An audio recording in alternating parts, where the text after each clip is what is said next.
Hello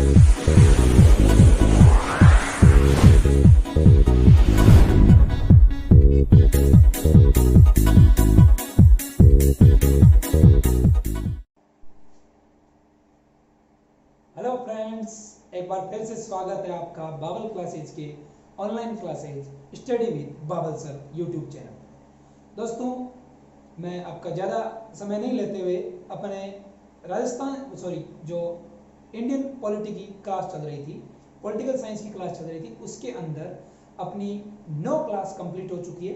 जिसमें मैं बता दूं कि सब पहले जो 4 क्लासें थी दोस्तों, उसमें अपन ने किए थे भारत के संवैधानिक विकास के विभिन्न चरण, जिनमें थे अपने 1700 का एक्ट, 73 का रेगुलेटरी एक्ट, 1784 का फिट्स इंडिया एक्ट, फिर चार्टर एक्ट, फिर भारत सरकार अधिनियम, फिर 1909 वाला मार्लियामेंटो, फिर मॉन्टेग्यू चेम्सफोर्ड 1919 वाला और 1935 वाला भारत सरकार अधिनियम। फिर देखा था अपन ने 4 ये चरण पढ़े थे।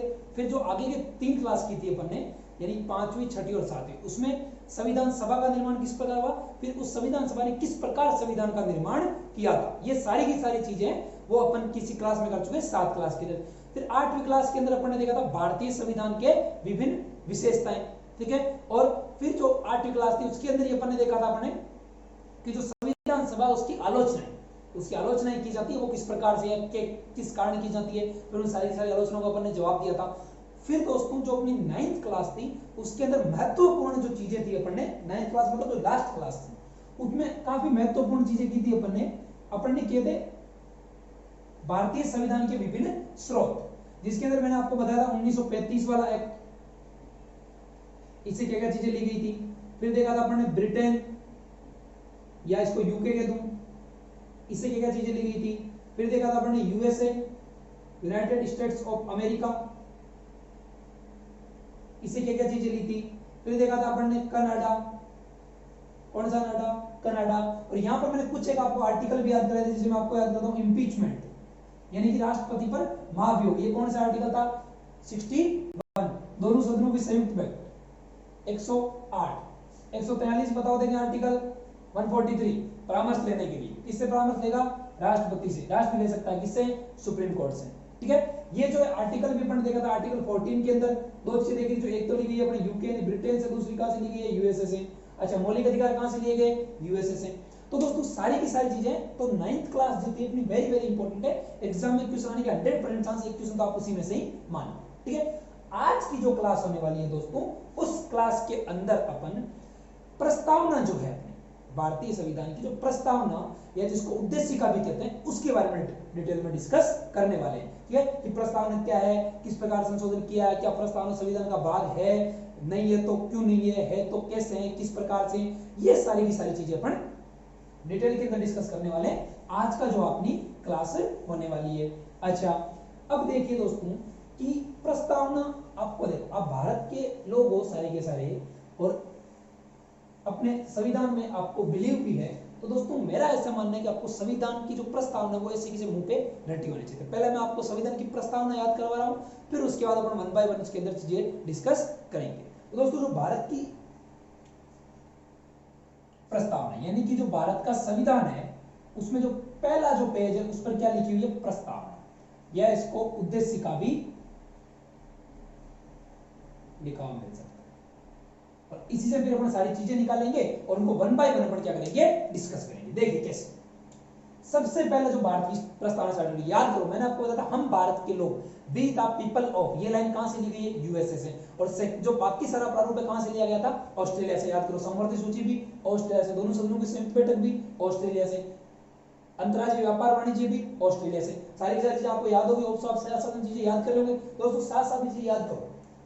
इस चैनल पे आपको पूरी पूरी क्लासें मिलेगी, साथ साथ में चीजें याद करोगे तभी आपको चीज का मजा आएगा, ठीक है। देखिए देखिए प्रस्तावना, सबसे पहला प्रस्तावना स्टार्ट होती है अपनी, हम भारत के लोग, we the people of India, हम भारत के लोग भारत को संपूर्ण प्रभुत्व संपन्न, संपूर्ण प्रभुत्व संपन्न, पहला वर्ड याद रखना है, संपूर्ण प्रभुत्व संपन्न, समाजवादी पंथ निरपेक्ष, समाजवादी आ गया। फिर अगला आ गया पंथ निरपेक्ष, लोकतंत्र, अगला गणराज्य बनाने के लिए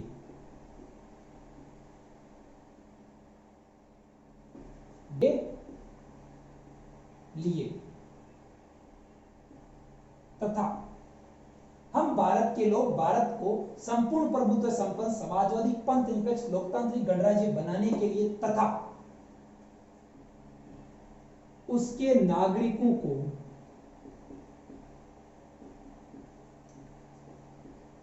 सामाजिक, आर्थिक व राजनीतिक न्याय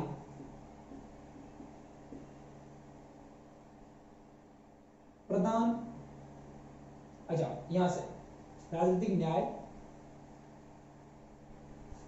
हम भारत के लोग भारत को संपूर्ण प्रभुत्व संपन्न समाजवादी पंथ निरपेक्ष लोकतांत्रिक गणराज्य बनाने के लिए, देखिए एक तो संपूर्ण प्रभुत्व संपन्न, अंडरलाइन कर रहा हूं, एक समाजवादी, एक पंथ निरपेक्ष, एक लोकतांत्रिक और एक गणराज्य। ये 5 वर्ड है अपने पास, देख लो ये 5 वर्ड है। इन पांचों वर्ड का अपने को एक तो मीनिंग समझना, 4 और 5। फिर देखिए बनाने के लिए था उसके समस्त नागरिक को, यहां पे बनाने के लिए तथा उसके समस्त नागरिकों को सामाजिक 1, आर्थिक 2 और राजनीतिक 3, क्या न्याय, क्या न्याय, ठीक है। कौन विचार, अभिव्यक्ति, विश्वास, धर्म व उपासना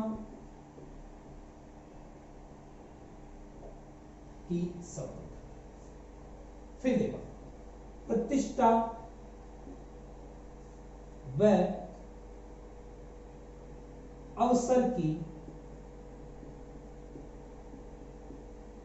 समता प्राप्त करने के लिए तथा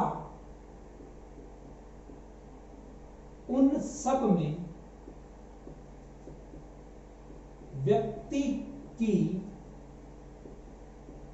गरिमा और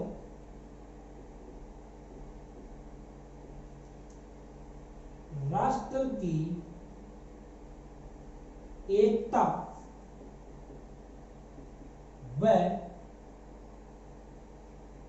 अखंडता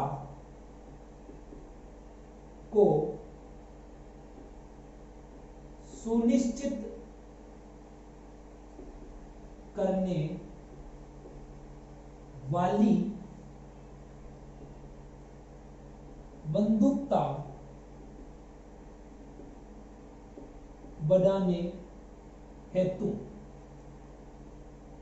दृढ़ संकल्प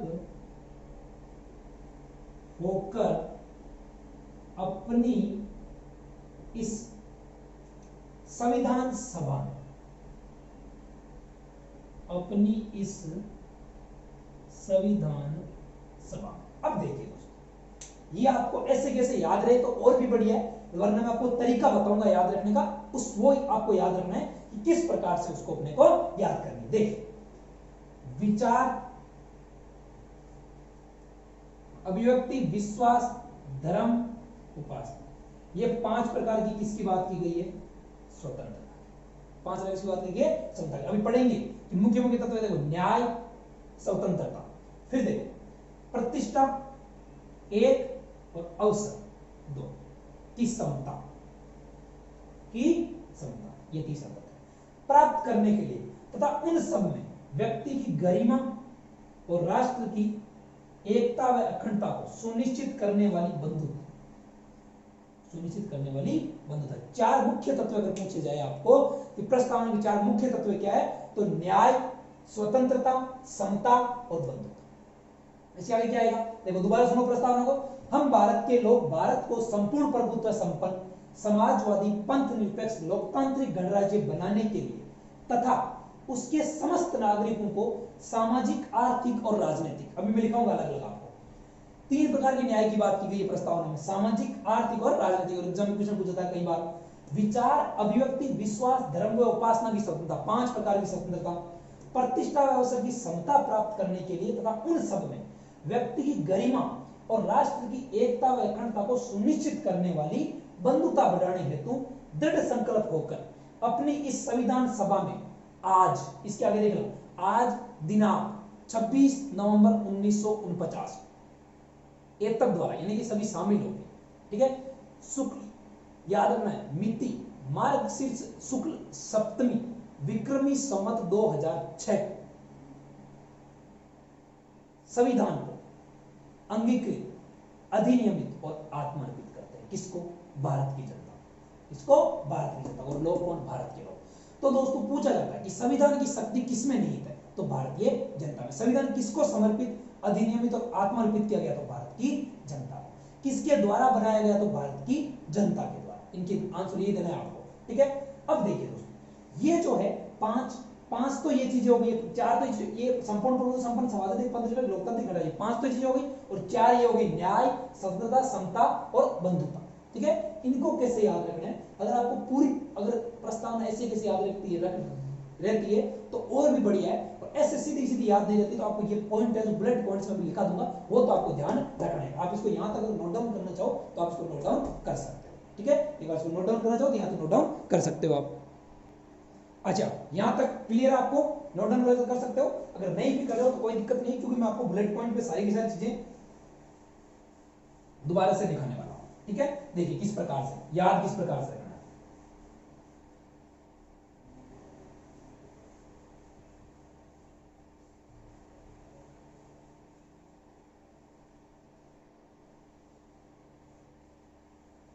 देखिए दोस्तों, याद किस प्रकार से, याद आपको इस प्रकार से रखना है कि सबसे पहले तो भारत को पहला संपूर्ण प्रभुत्व संपन्न, दूसरा समाजवादी, तीसरा पंथ निरपेक्ष, चौथा लोकतांत्रिक और पांचवा गणराज्य। ये काम तो किसके लिए करने हैं? भारत। फिर दूसरी चीज न्याय, कितने प्रकार के? सामाजिक, भारत के नागरिक कितने प्रकार के न्याय की बात की गई है? सामाजिक, आर्थिक और तीसरा राजनीतिक। स्वतंत्रता, समझने की बात की गई है ना, कितने प्रकार की? 5 प्रकार की। विचार, अभिव्यक्ति, विश्वास, धर्म,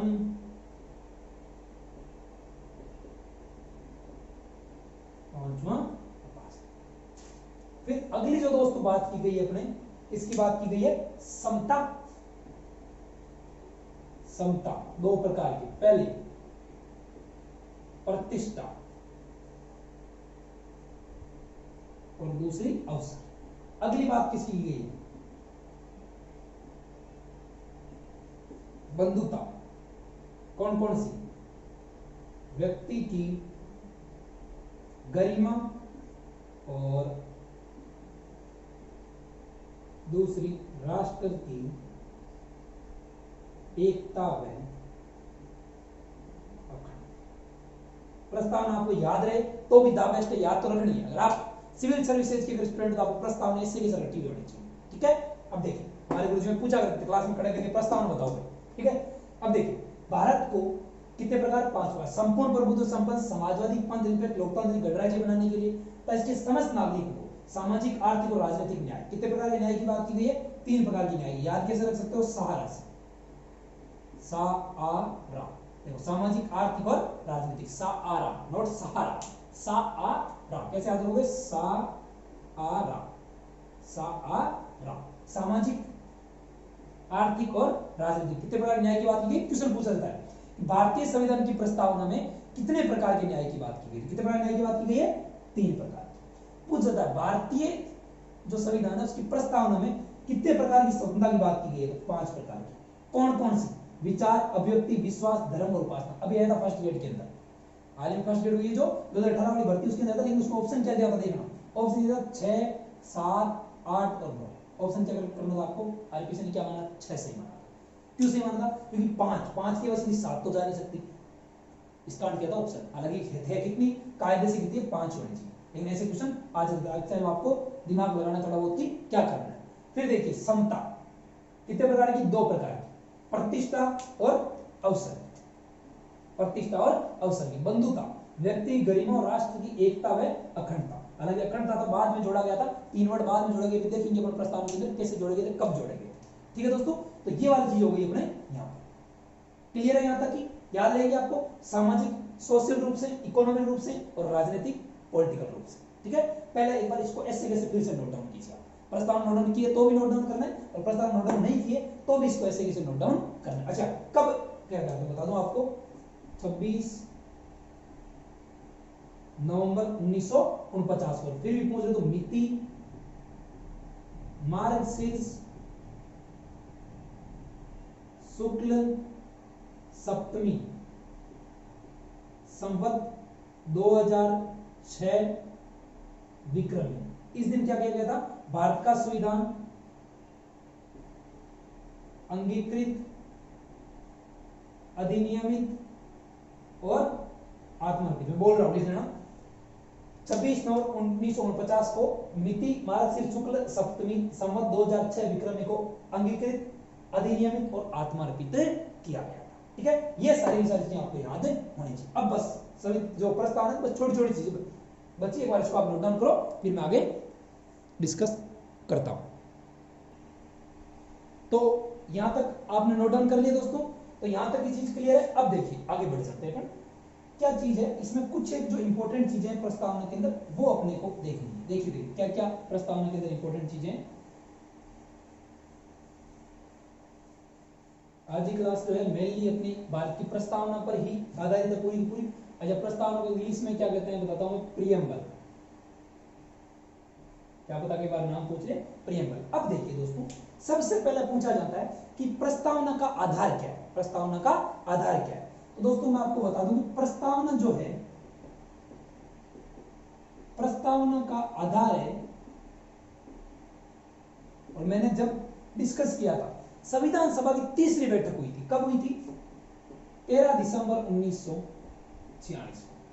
इसमें जवाहरलाल नेहरू ने ऑब्जेक्टिव रिजोल्यूशन, ऑब्जेक्टिव रिजोल्यूशन बोले तो उद्देश्य प्रस्ताव क्या किया था, पेश किया। ठीक है, जो अपन ने कहा देखा था 13 दिसंबर को पेश किया था, 19 दिसंबर तक विचार चला था, और 22 जनवरी 1947 को इसको क्या कर दिया गया था, पारित मान लिया गया था। तो दोस्तों जो ये उद्देश्य प्रस्ताव था ना, जवाहरलाल नेहरू के द्वारा पेश किया गया, यही प्रस्तावना क्या बना था, बाद में जाके आधार बना। ठीक है, और जवाहरलाल नेहरू ने प्रस्तावना को क्या कहा है, संविधान की आत्मा, संविधान की आत्मा। अच्छा, एक और ध्यान रखना, यहाँ पर एक ठाकुर दुर्गादास करके अगर पूछ ले, इन्होंने क्या कहा था इसको, संविधान की आत्मा। तो जवाहरलाल नेहरू ने क्या कहा इसको, संविधान की आत्मा, ठाकुर दुर्गादास ने भी क्या कहा था, संविधान की आत्मा। लेकिन जो अपने प्रारूप समिति के अध्यक्ष थे, और जिन्हें क्या कहा जाता है, संविधान का जनक कहा जाता है, कौन, भीमराव जी अंबेडकर। भीमराव अंबेडकर ने जो आर्टिकल 32 है दोस्तों, अनुच्छेद 32, संवैधानिक उपचारों का अधिकार, अपन डिटेल में डिस्कस करेंगे। अभी तो केवल आप पता है कि संवैधानिक उपचारों का अधिकार, संवैधानिक उपचारों का अधिकार। इस आर्टिकल 32 को क्या कहा था? संविधान की आत्मा। इसको क्या कहता है? संविधान की आत्मा। ध्यान रखने वाली चीज है, अगर नाम लेके पूछा जाए जवाहरलाल नेहरू ने संविधान की आत्मा किसे कहा है, तो प्रस्तावना को। नाम लेके पूछा जाए भीमराव अंबेडकर जी ने संविधान की आत्मा किसका कहा है, तो आर्टिकल 32 अनुच्छेद 32 को। यहां तक की चीज आपको याद रहेगी। अच्छा, कुछ लोगों ने और चीज, इसमें ध्यान रखने वाली चीज, पहली बात तो प्रस्तावना का आधार जवाहरलाल नेहरू द्वारा पेश किया गया उद्देश्य प्रस्ताव। कब पेश किया था? 13 दिसंबर को। कब तक चर्चा चली? 19 दिसंबर 1946 तक। कब पास हुआ था? 22 जनवरी 1947 को। क्लियर याद रहेगी आपको। और 22 जुलाई को क्या हुआ था? 22 जुलाई को झंडा अपना जो झंडे को ग्रहण किया गया था। ठीक है, तो यहां तक मैं मिटा दूं एक बार। और भीमराव अंबेडकर जी का नाम लेके पूछा जाएगा इन्होंने संविधान की आत्मा किसको कहा था, तो इन्होंने संविधान की आत्मा किसको कहा था? अनुच्छेद 32 को। अनुच्छेद 32 है जो है अपना संवैधानिक उपचारों का अधिकार। ये जब अनुच्छेद 32 आएगा तब डिटेल के अंदर पर डिस्कस कर लेंगे। फिर देखिए दोस्तों, अर्नेस्ट बारकर, ये था संविधान विशेषज्ञ था। कहां का? ब्रिटेन का। कहां का? ब्रिटेन का। इसने प्रस्तावना को कहा था कुंजी नोट। इसने प्रस्तावना को क्या कहा?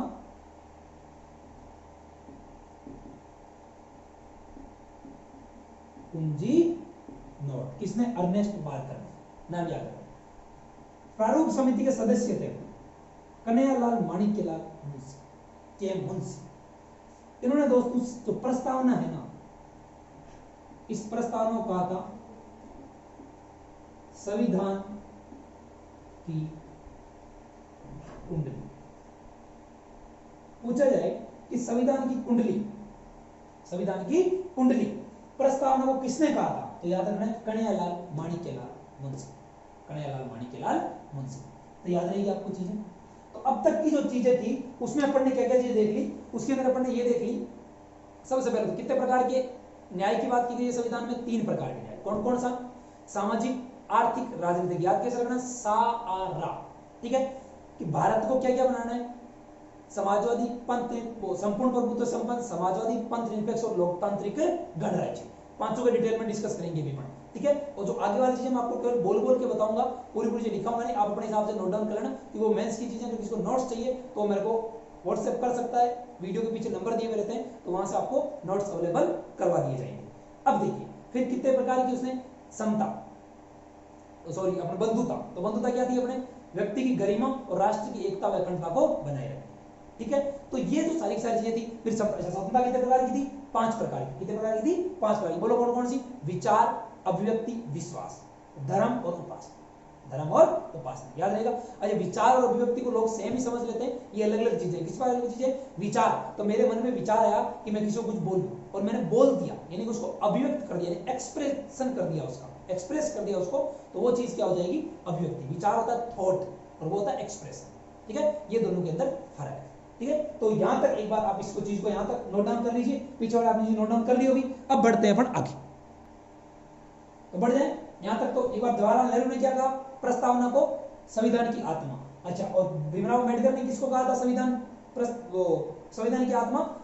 अनुच्छेद 32, आर्टिकल 32 जो संवैधानिक उपचारों का अधिकार है। ठीक है, के मुंशी ने संविधान की कुंडली, अर्नेस्ट बारकर ने कुंजी नोट। अच्छा, एक चीज और याद रखना दोस्तों, अपने चीफ जस्टिस ऑफ इंडिया थे मोहम्मद हिदायतुल्लाह। इन्होंने 1967 में एक वाद हुआ था, ये वाद अपने आगे भी आएगा जब हम पढ़ेंगे इसमें, पंजाब राज्य वर्सेस गोलकनाथ वाद। पंजाब राज्य वर्सेस गोलकनाथ वाद 1967 में। तब मोहम्मद हिदायतुल्लाह ने भी क्या कहा था इसको? संविधान की आत्मा। किसको कहा था? संविधान की आत्मा। किसको कहा था? प्रस्ताव। किसको कहा था? प्रस्ताव। क्या पता एक बार पूछ ले आपको, अरे इतना डीपली जाएगा नहीं, फिर भी अगर आपको पूछ ले बाई चांस कि मोहम्मद हिदायतुल्लाह ने, ठीक है, किसको संविधान की आत्मा कहा था, तो प्रस्तावना कब कहा था? 1967 में था, पंजाब राज्य गोलकनाथ वाद। ये वाद जरूर याद रखना, ये इंपॉर्टेंट है। ये जो वाद है ना, ये वाद क्या होता है दोस्तों? वाद ये होता है सुप्रीम कोर्ट में कोई डिसीजन दिया जाता है और अगर वो डिसीजन कुछ चेंजिंग करने वाला हो, हिस्ट्री के अंदर पॉलिटिकल का काफी बड़ा चेंज लाने वाला हो, तो उसको वाद का नाम दे दिया जाता है। ठीक है, तो ये वाली चीज आपको याद रखनी है। इसको एक बार नोट डाउन कर लो, फिर देखते हैं आगे। हाँ जी, तो यहां तक दोस्तों क्लियर है आपको? अब देखिए इसके अंदर कि कुछ एक चीजें आपको पूछी जाती है, जिसके अंदर ये पूछा जाता है कि भाई संविधान की जो या जो प्रस्तावना है, उस प्रस्तावना के तत्व, मूल तत्व कितने हैं? दोस्तों प्रस्तावना के जो मूल तत्व है वो अपने कितने? 4।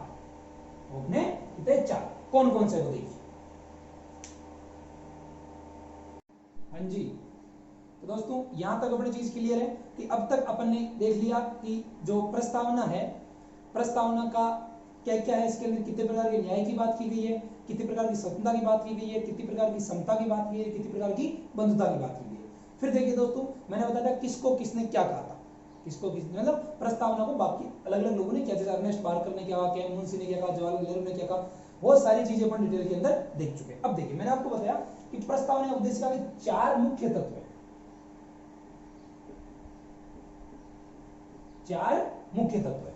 ठीक है, अब देखिए इसमें पहला मुख्य तत्व है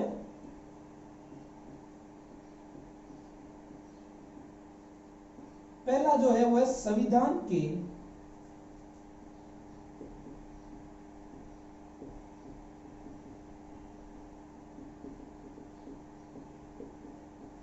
अधिकार का स्रोत। दूसरा है भारत की प्रकृति। तीसरा है संविधान का उद्देश्य। और चौथा है लागू होने की तिथि। देखिए कई बार एग्जाम में अब तक पूछा नहीं है, लेकिन हो सकता है अगर इतना डीपली चला जाए वो तो क्वेश्चन पूछ सकता है। क्या पूछ सकता है कि प्रस्तावना या उद्देश्य के मुख्य तत्व कितने? 4। कौन कौन से? संविधान के अधिकार का स्रोत, भारत की प्रकृति, संविधान का उद्देश्य और लागू होने की तिथि।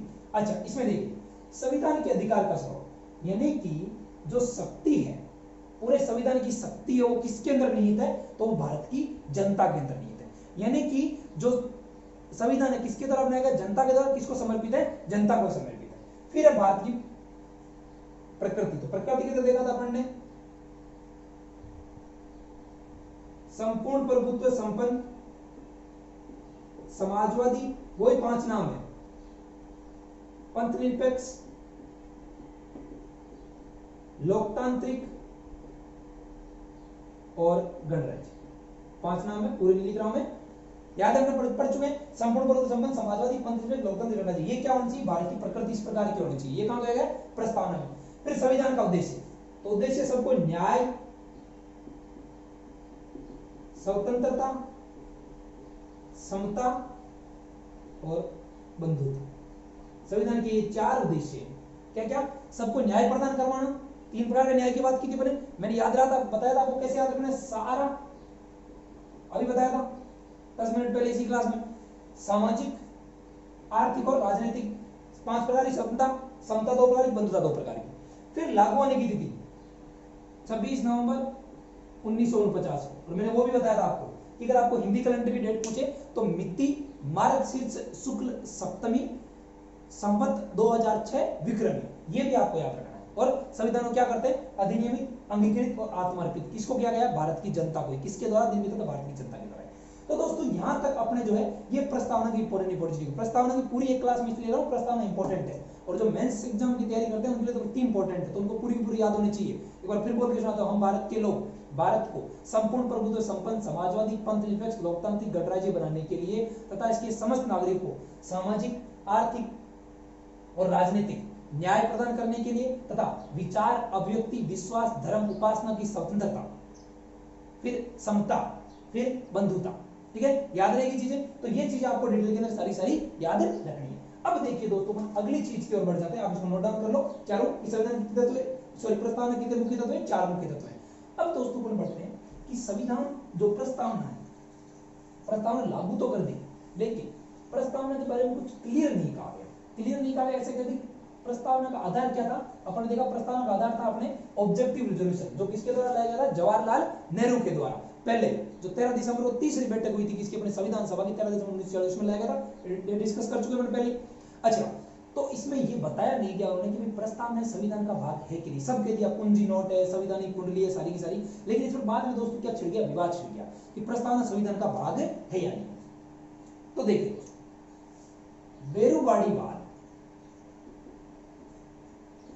बेरूबाड़ीवाद 1960 के अंदर आया। वाद का मतलब मैं समझा चुका हूं आपको। सुप्रीम कोर्ट का बड़ा निर्णय जिसमें एक दोनों पक्ष काफी मजबूत होते हैं, अच्छी खासी डिबेट होती है, अच्छी खासी बेंच बैठती है, और फिर उस पर कोई डिसीजन आता है जो डिसीजन गेम चेंजिंग, मतलब इतिहास में चेंज करने वाला होता है। इस कारण उसको अपन वाद कहते हैं। बेरूबाड़ीवाद होता 1960 में दोस्तों। इसमें कहा गया कि प्रस्तावना जो है संविधान का भाग नहीं है। इसने क्या कह दिया, इस वाद में प्रस्तावना संविधान का भाग नहीं है, तो इधर लफड़ा हो गया। उसके बाद दोस्तों 1973 के अंदर अपने दोस्तों 1973 के अंदर एक बहुत ही इतिहास में इंपॉर्टेंट और गेम चेंजिंग वाद आया था। उसका नाम था अपने केशवानंद भारती बनाम केरल राज्यवाद। इसमें फिर से प्रश्न उठाया गया कि क्या प्रस्तावना संविधान का भाग नहीं, चलो आपने यहां बता दी, तो क्या प्रस्तावना में जो अनुच्छेद, बताओ देखिए संशोधन वाला अनुच्छेद कौन सा था, आर्टिकल 368। मैंने कहा था याद कैसे रखना है, अनुच्छेद प्रस्तावना संशोधन करने की जरूरत कब पड़ेगी, जब अड़ंगा आएगा। अड़ंगा कब आएगा, 68। तो ऐसे याद रखना आपको, अड़ंगे से 68। तो 368 क्या प्रस्तावना में परिवर्तन किया जा सकता है, संशोधन किया जा सकता है। तो दोस्तों केशवानंद भारती बनाम केरल राज्य जो वाद आया, उसके अंदर फिर से डिसीजन दिया गया। क्या डिसीजन दिया गया कि प्रस्तावना जो है वो संविधान का अभिन्न हिस्सा है। प्रस्तावना संविधान का अभिन्न हिस्सा है या भाग है। फिर से अपना जो पीछे वाला जो मामला था उसको क्या कर दिया, इसने बदल दिया। 1973 के मामले में केशवानंद भारती बनाम केरल राज्यवाद में क्या कहा कि प्रस्तावना संविधान का अभिन्न हिस्सा या भाग है। दूसरी चीज कि संसद इसमें क्या कर सकती है, संशोधन बिल्कुल कर सकती है। लेकिन दोस्तों एक इंपॉर्टेंट चीज थी, वो वर्ड याद रखना आपको, कि संसद पूरे के पूरे संविधान में परिवर्तन कर सकती है, परंतु इसके मूल ढांचे, संविधान के मूल ढांचे में कोई छेड़छाड़ नहीं होनी चाहिए। ये इंपॉर्टेंट है, याद कर लेना। मूल ढांचे में ये फैसला कब आया था दोस्तों, ये एग्जैक्ट आया था अपने 24 अप्रैल। अभी हाल ही में क्या है, जिस दिन सचिन तेंदुलकर का बर्थडे भी आता है, 24 अप्रैल 1973 को केशवानंद भारती बनाम केरल राज्यवाद के अंदर फैसला सुनाया गया कि प्रस्ताव, इसको ये आपने बार बार आएगा, केशवानंद भारती बनाम केरल राज्यवाद अपने बार बार आएगा। फिर से याद दिलाऊंगा मैं, जो पीछे वाला पॉइंट वो भी याद दिलाऊंगा, जहां आएगा वो तो बताऊंगा ही बताऊंगा। तो इसमें कहा गया कि प्रस्तावना संविधान का अभिन्न हिस्सा या भाग है, और संसद संविधान में पूरे के पूरे संविधान में संशोधन कर सकती है, जो कि प्रस्तावना भी संविधान का भाग है। प्रस्तावना में क्या कर सकती है, संशोधन कर सकती है, परंतु संविधान के मूल ढांचे में कोई छेड़छाड़ या कोई परिवर्तन नहीं होना चाहिए। लेकिन दोस्तों ये जो मूल ढांचा है इसको परिभाषित नहीं किया, और क्या कहा कि न्यायालय सुप्रीम कोर्ट समय समय पर इस मूल ढांचे को क्या करता रहेगा, परिवर्तन करता रहेगा। आगे देखेंगे मिनर्वा मिल्स वाद वगैरह आएंगे, इंदिरा साहनी वाद आएगा, और सारे के सारे में ये जो मूल ढांचा वाला रंग है ये बहुत ही इंपॉर्टेंट रोल प्ले करता है। तो दोस्तों मैंने आपको बताया पॉलिटिकल साइंस जो सब्जेक्ट है वो बिल्कुल शब्दों का जादू, ठीक है, शब्दों का खेल है यहाँ पर, ठीक है। और इसके ये जो वाद है ना, ये काफी इंपॉर्टेंट, आजकल ये वाद है इस पर ज्यादा फोकस रहता है एग्जामिनर का। वाद पूछता है, बार बार भाग के वाद पूछता है, तो आपको ध्यान रखना है। कौन से वाद में कहा गया था कि प्रस्तावना संविधान का हिस्सा नहीं, तो बेरूबाड़ीवाद 1960 के अंदर। कौन से वाद में कहा गया कि ये हिस्सा है, तो 1973 केशवानंद भारती बनाम केरल राज्यवाद। पूछा जाता है कि कौन से वाद में सुप्रीम कोर्ट ने मूल ढांचे की उदाहरण दी थी, तो कौन से वाद दी थी, 1973 केशवानंद भारती बनाम केरल राज्यवाद में। अच्छा, और कहा कि 368 के तहत बोला नहीं, इसके तहत इसमें संशोधन नहीं किया जा सकता, लेकिन आम जो कानून है उनकी तो इसमें क्या किया जाता है, संशोधन किया जा सकता है।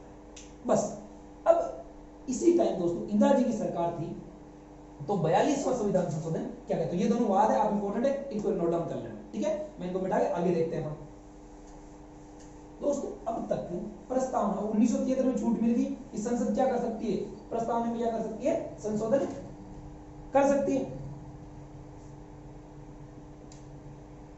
तो दोस्तों 42वां संविधान संशोधन किया गया 1976 के, 42वां संविधान संशोधन किया गया 1976 के।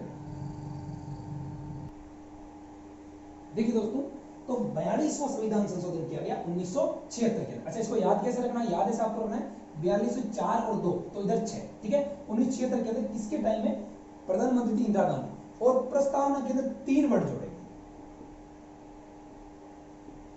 प्रस्तावना में 3 शब्द जोड़े, कौन कौन से, समाजवादी,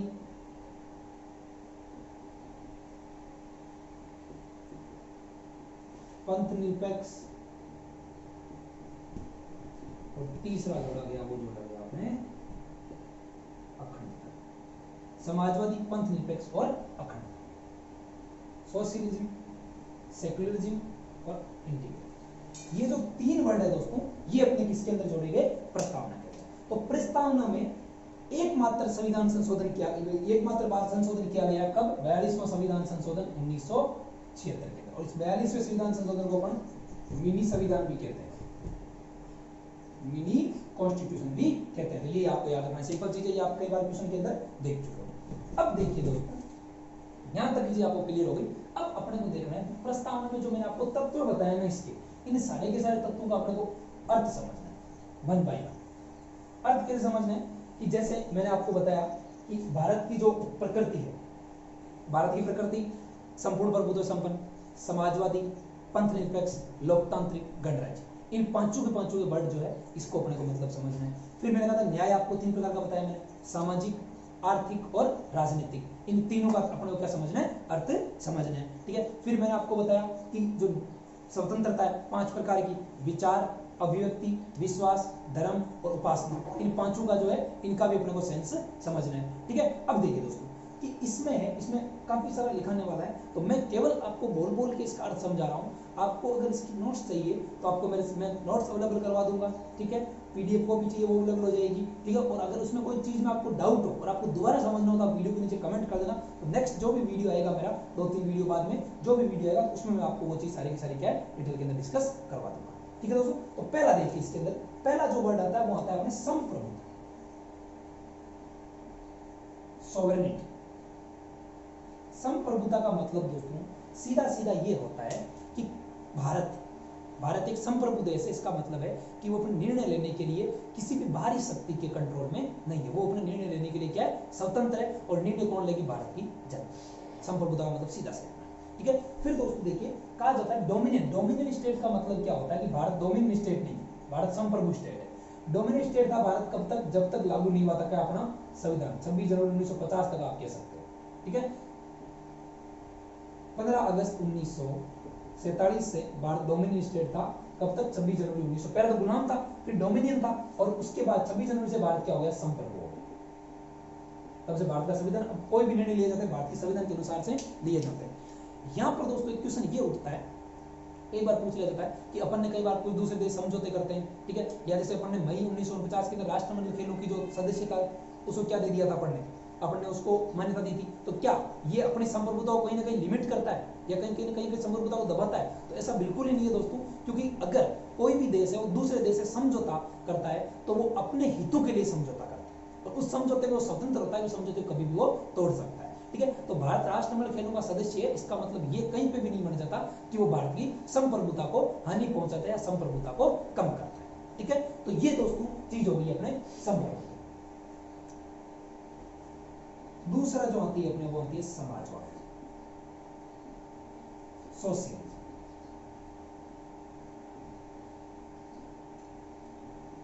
संप्रभुता का सीधा सा मतलब आप ये ध्यान रखो कि खुद के निर्णय खुद के द्वारा लेना, किसी भी बाहरी शक्ति या कोई बाहरी देश के द्वारा थोप कर भारत कोई निर्णय नहीं लेता, ठीक है। तो यहां तक की चीज हो गई थी। अच्छा, दूसरी देखिए दोस्तों, दूसरा इसके अंदर आता है, वो आता है समाजवाद। और समाजवाद से क्या तात्पर्य है दोस्तों? भारत का जो समाजवाद है वो लोकतंत्र, भारत जो है, भारत की जनता या भारत का संविधान लोकतंत्र में विश्वास करता है, ठीक है। लोकतंत्र यानी लोगों का बनाया गया शासन, लोकतंत्र लोग। अभी जब लोकतंत्र का टर्म आएगा अपना संपूर्ण संपन्न समाजवादी पंथ निरपेक्ष लोकतांत्रिक, तो लोकतंत्र वाला भी अपन देखेंगे। तो दोस्तों समाज, तो भाई ने कहा कि जो भारत का मतलब समाजवाद से मतलब है कि सारे के सारे लोगों को समान अवसर मिलना। अब समान किसके अवसर मिलना कि कोई भी अगर आर्थिक रूप से अगर कोई भी संसाधन है, ठीक है, तो उसमें सभी लोगों का क्या होना चाहिए, समान हक होना चाहिए। यानी कि आर्थिक जो है उसका केंद्रीकरण नहीं होना चाहिए, या फिर कोई दूसरी चीज है उसका केंद्रीकरण नहीं होना चाहिए। यानी कि सब लोगों के साथ इक्वल इक्वल साझेदारी या इक्वल इक्वल बंटवारा होना, उसका मतलब क्या हो जाता है अपने समाजवाद, सेक्युलर सोशलिज्म, ठीक है। हालांकि जो इसमें कहा जाता है कम्युनिस्ट पार्टी वगैरह होते हैं वो समाजवाद की तरफ थोड़ा ज्यादा देते हैं, लेकिन भारत ने जब से 1900 जब ये अपने एलपीजी लिबरलाइजेशन, प्राइवेटाइजेशन और ग्लोबलाइजेशन, ये तीन चीजें होती है एलपीजी, तब से आर्थिक सुधार भारत में लागू किए हैं। और आर्थिक सुधार लागू करना दोस्तों भारत की मजबूरी हो गई थी। भारत के अंदर ऐसी हालत हो गई थी आर्थिक सुधार लागू करना पड़े, उससे पहले भारत थोड़ा समाजवाद को ज्यादा महत्व देता था। तो आर्थिक सुधार लागू होने के बाद भारत ने समाजवाद को थोड़ा कम महत्व देना शुरू किया है, और तो इकोनॉमिस्ट है, आर्थिक है, उसको थोड़ा ज्यादा जोर देना शुरू किया है। फिर देखिए दोस्तों तीसरा पंथ निरपेक्ष। पंथ निरपेक्षता का सीधा सा मतलब ये है कि भारत देश का कोई विशेष धर्म नहीं, भारत ये नहीं कह सकता कि कोई विशेष धर्म नहीं, हालांकि कहने को नहीं भारत में हिंदू राष्ट्र कहते हैं, लेकिन ऐसा नहीं है।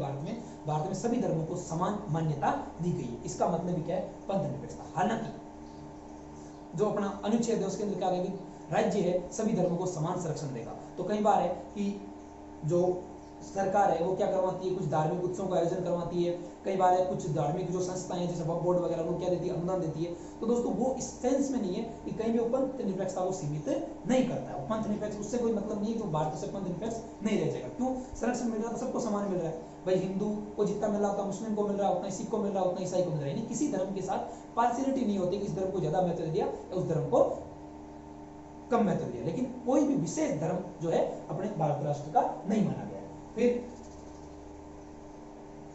अगला है दोस्तों लोकतंत्र। लोकतंत्र का सीधा सा मतलब आप ये ध्यान रखो, जनता का, जनता द्वारा जनता के, लोकतंत्र की सीधी आपको डेफिनेशन याद रखनी है, जनता का, जनता द्वारा जनता के लिए। ये डेफिनेशन किसकी है दोस्तों, ये अब्राहम लिंकन की definition. Of the people, for the people और बाय द पीपल। जनता का, जनता के द्वारा जनता के लिए शासन क्या कहता है, लोकतंत्र। लोकतंत्र दोस्तों दो प्रकार का होता है, प्रत्यक्ष, दूसरा अप्रत्यक्ष। प्रत्यक्ष तो क्या होता है कि जनता है वो प्रत्यक्ष रूप से कुछ कोई भी काम करना उसमें सारी की सारी जनता इंक्लूड होगी। अप्रत्यक्ष का मतलब है कि जनता अपने प्रतिनिधि चुनकर भेज देगी और कोई भी डिसीजन लेंगे वो प्रतिनिधि लेंगे। तो भारत में किस प्रकार का लोकतंत्र है, अप्रत्यक्ष रूप का लोकतंत्र है। लोकतंत्र ही, लेकिन कौन से रूप का है, अप्रत्यक्ष रूप का। कैसे, क्यों, क्योंकि भारतीय भौगोलिक आकृति बड़ी है, जनसंख्या ज्यादा है, ठीक है, इन सारी इतनी जागरूकता नहीं है सारी की सारी जनता में, इस कारण यहाँ पर कौन से लोकतंत्र को अपनाया गया, अप्रत्यक्ष लोकतंत्र। लोकतंत्र में याद रखना आपको, जनता का, जनता द्वारा जनता के लिए, अब्राहम लिंकन के द्वारा दी गई परिभाषा है। लोकतंत्र दो प्रकार है, प्रत्यक्ष और अप्रत्यक्ष, ठीक है। इसमें डायरेक्ट इंक्लूड होती है, इसमें डायरेक्ट इंट्रोड्यूस नहीं होती। इंपॉर्टेंट परिभाषा है, कई बार मेंस के अंदर अपने पूछी जाती है। गणराज्य, गणराज्य का मतलब दोस्तों ये समझो सीधा सीधा कि जो अपना राष्ट्राध्यक्ष है, जो अपना राष्ट्राध्यक्ष उसका क्या होना चाहिए, चुनाव होना चाहिए।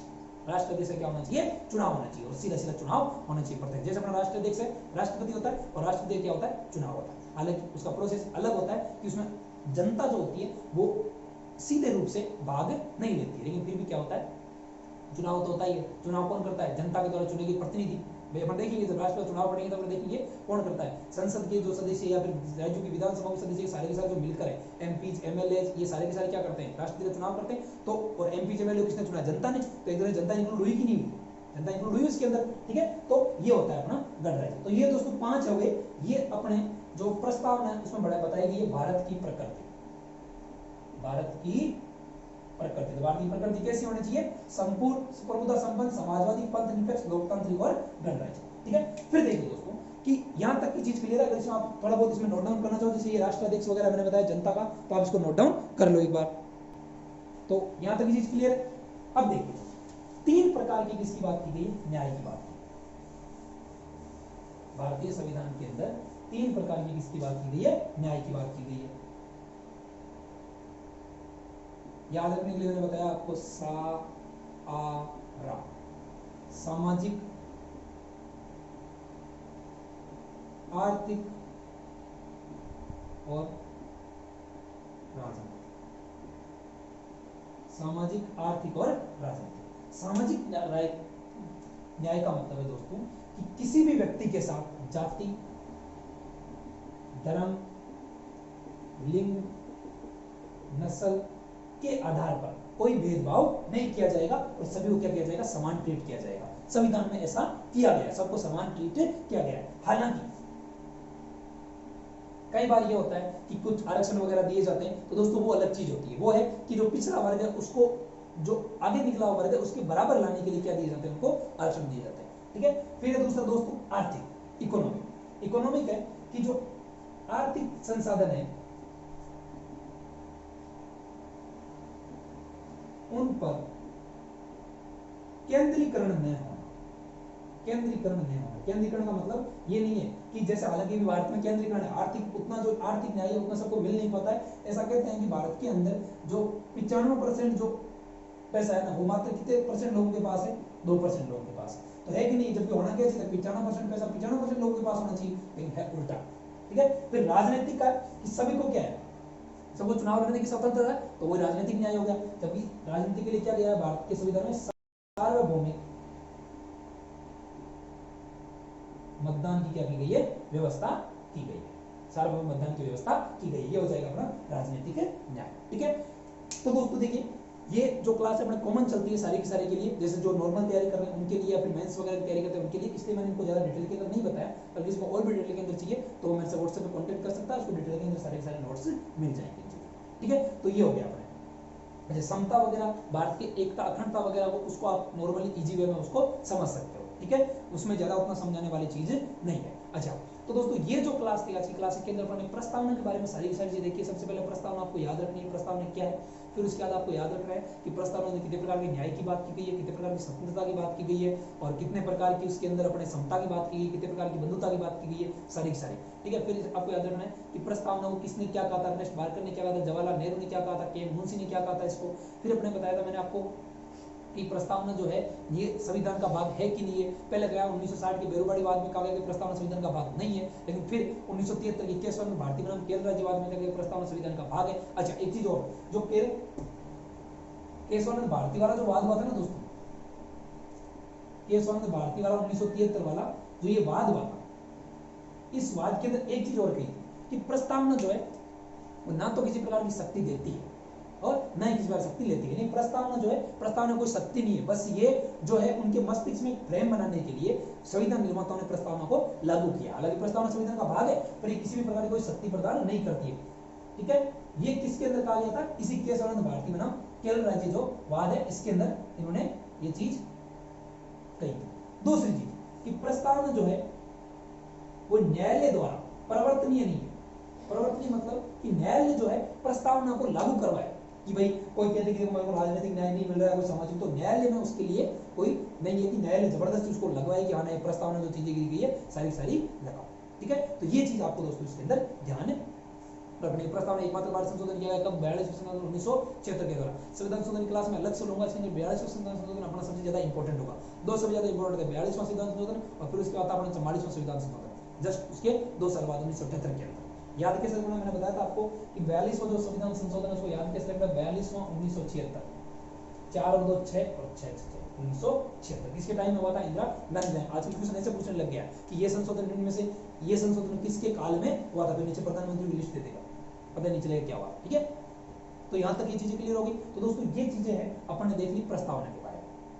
तो पॉलिटिकल साइंस की अपनी 10 क्लास हो चुकी है। 10 क्लास के अंदर काफी सारी चीजें, इसका बेसिक आपका तैयार हो चुका है। अगली क्लास है आएगी अपनी, वो आएगी। अच्छा, क्वेश्चन ले रहा है कभी, मेरे को याद है वो क्वेश्चन मैं कराऊंगा आपको जल्दी, क्योंकि अपनी क्लास पूरी हो जाती है 40-45 मिनट का क्वेश्चन हो नहीं पाता है। अब अगली जो क्लास है उसमें आएगी अपनी अनुसूची। पहले अपन पूरे पढ़ेंगे अनुसूची के बारे में, फिर पढ़ेंगे अपन भाग के बारे में। 22 पहले अनुसूची पढ़ेंगे, पहला सभी मूल संविधान 8 थी, बाद में 12 हो गई थी। ठीक है, और फिर अपन भाग पढ़ेंगे 22। ठीक है, फिर अपन जो अनुच्छेद है 1 by 1 वो सारे के सारे लेंगे। ठीक है दोस्तों, तो आज की क्लास यहीं और करते हैं। अगर चीजें आपको समझ में आ रही है और अच्छे लग रहे हैं चैनल आपको, तो चैनल को सब्सक्राइब करें, दोस्तों के साथ शेयर करें। और जो इंग्लिश की क्लास है दोस्तों, जो जनरल इंग्लिश की क्लास है कंपटीशन एग्जाम के लिए या 11-12 बोर्ड के लिए, वो भी जल्द ही कल से अब 2-4 दिनों के अंदर शुरू अपनी हो चुकी है। तो आप इस चीज़ का ध्यान रखना कि इंग्लिश की क्लास भी इस चैनल पे चल रही है। तो कोई आपके 10th और 12th में पढ़ने वाले बच्चे हैं जिनको इंग्लिश की क्लास, इंग्लिश में दिक्कत हो, तो वो इस चैनल पे आके क्लास ले सकता है। और कोई दिक्कत हो तो आप कमेंट बॉक्स में लिखें ताकि हमें उस चीज़ का पता चले और हम उस चीज़ का सोल्यूशन कर सकें। आज के लिए इतना ही करते हैं, धन्यवाद।